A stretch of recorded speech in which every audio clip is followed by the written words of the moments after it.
first half of the 20th century was an absolute disaster in human affairs, a cataclysm.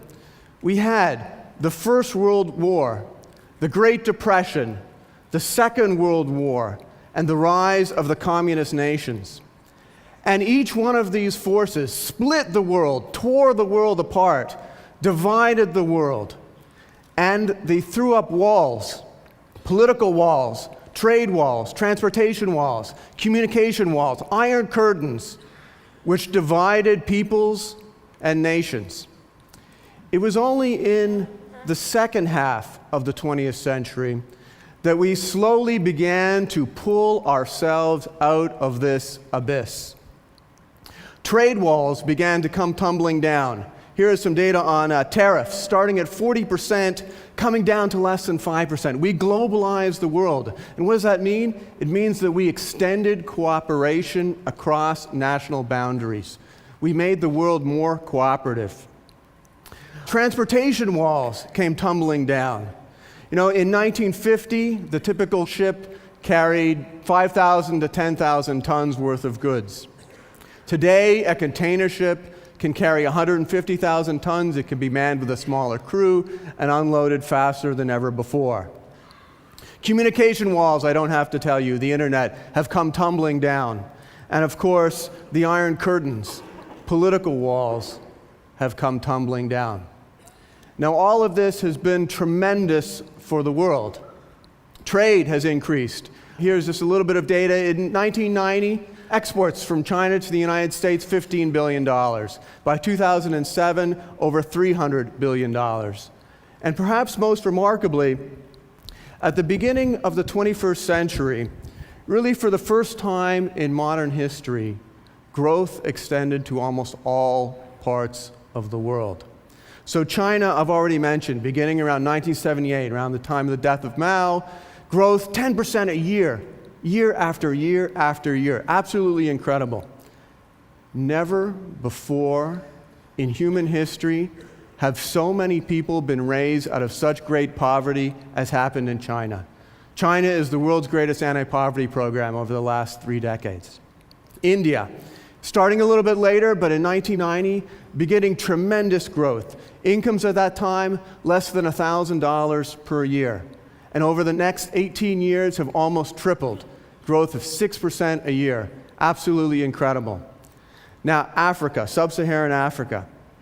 Sub-Saharan Africa has been the area of the world most resistant to growth.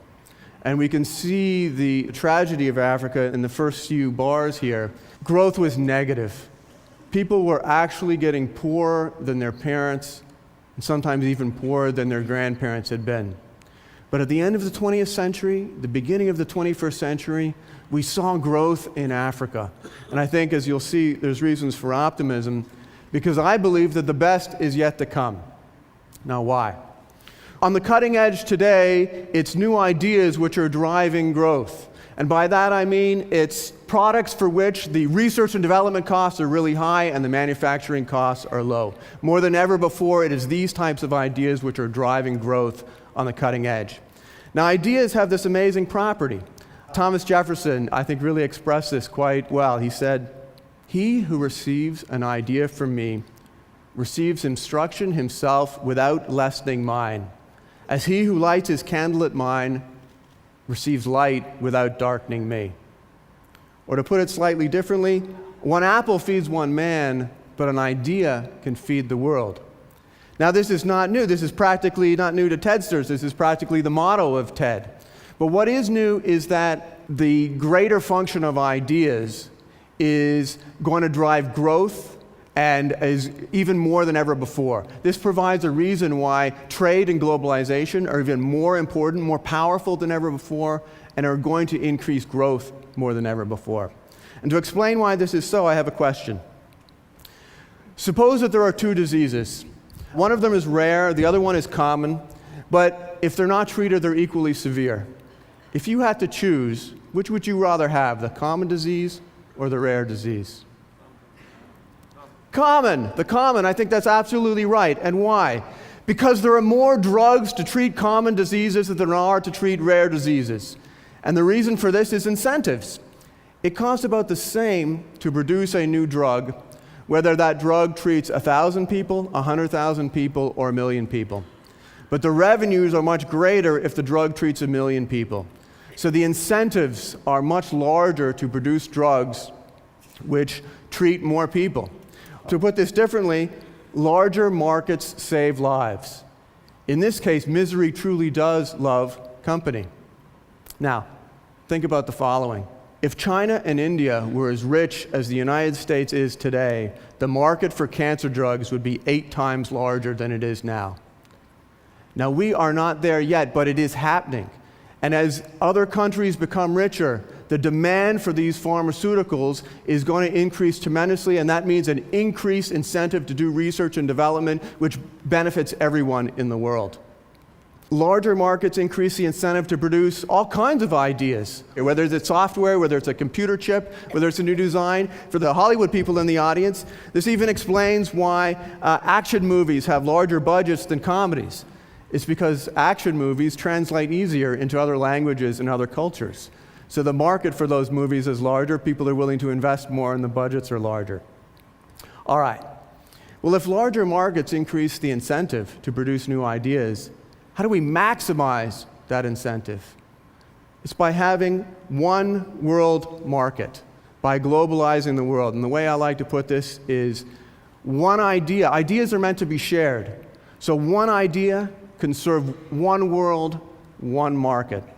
One idea, one world, one market. Well, how else can we create new ideas? That's one reason. Globalize, trade. How else can we create new ideas?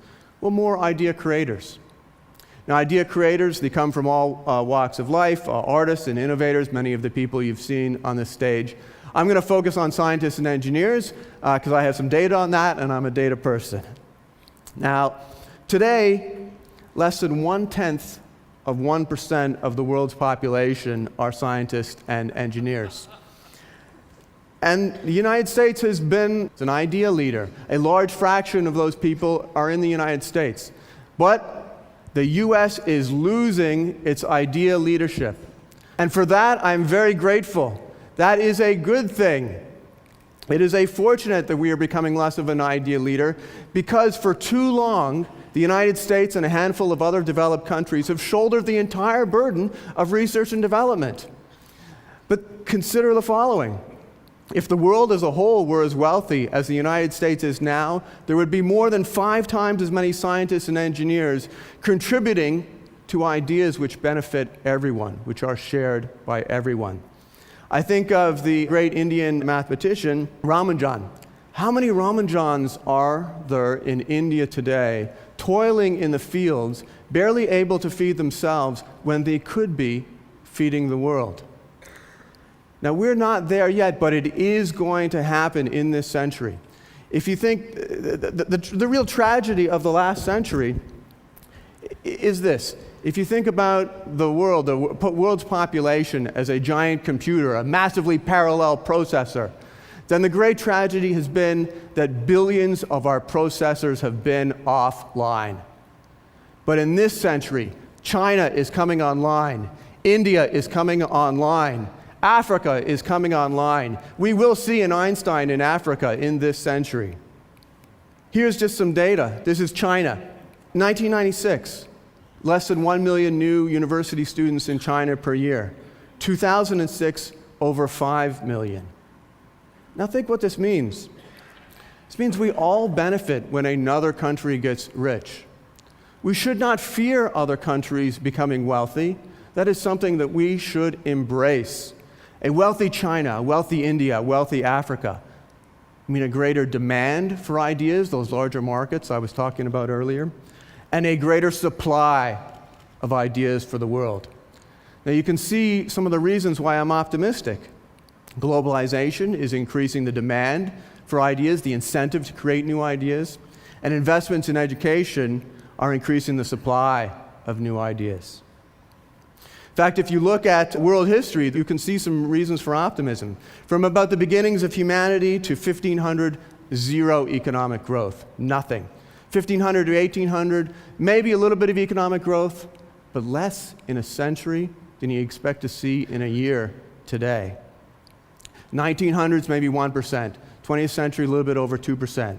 21st century could easily be 3.3, even higher percent. Even at that rate, by 2100, average GDP per capita in the world will be $200,000.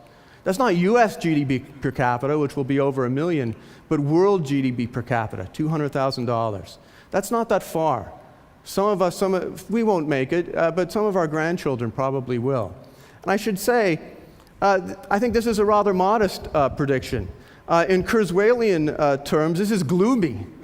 In Kurzweilian terms, I'm like the Eeyore of economic growth.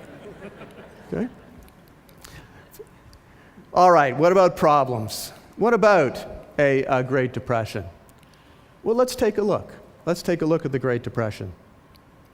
Here is GDP per capita from 1900 to 1929.